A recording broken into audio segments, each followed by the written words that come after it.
شهر رمضان الذي أنزل فيه القرآن هدى للناس وبينات من الهدى والفرقان.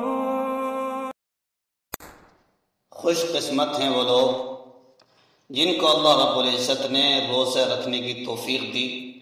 ان کی زندگی میں رمضان مبارک کا مبارک مہینہ آیا ہے. اللہ کے رسول صلی اللہ علیہ وسلم نے فرمایا، میری امت کو رمضان میں 5 چیزیں خصوصی طور پر عطا کی گئیں. اس سے پہلے آج تک کسی اور امت کو وہ نہیں دی گئیں.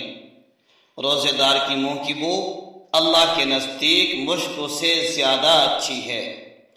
روزے داروں کے لیے سمندر کی مچھلیاں افطار تک مغفرت کی دعائیں کرتی ہیں.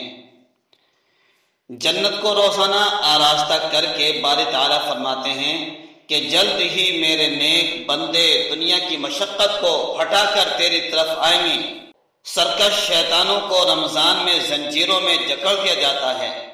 چنانچہ مسلمان ان گناہوں میں مبتلا نہیں ہوتے جن کا ارتکاب دوسرے مہینوں میں کرتے ہیں.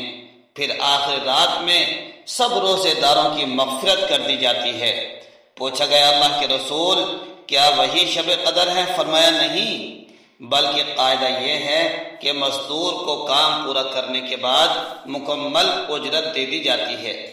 یہ مکمل اجرت ہی نجات اور مغفرت ہے، جس کی قدر و قیمت تو بس اللہ کے وہ بندے ہی جانتے ہیں جنہیں ہر وقت دوزخ سے خلاصی اور بلا حساب و کتاب جنت میں داخلے کی فکر ہوتی ہے.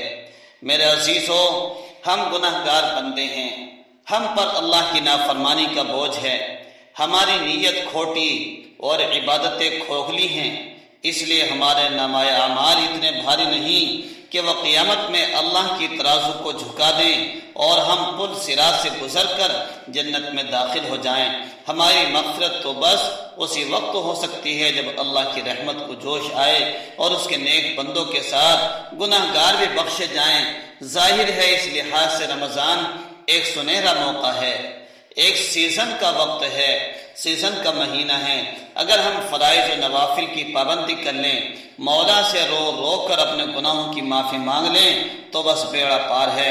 حضور نے فرمایا ہر رات باری تعالیٰ بندوں کو دوزخ سے آزاد کرتے ہیں اور وہ بے شمار ہو. سبحانك ربي سبحانك سبحانك ما أعظم شانك ندعوك ونرجو غفرانك ندعوك ونرجو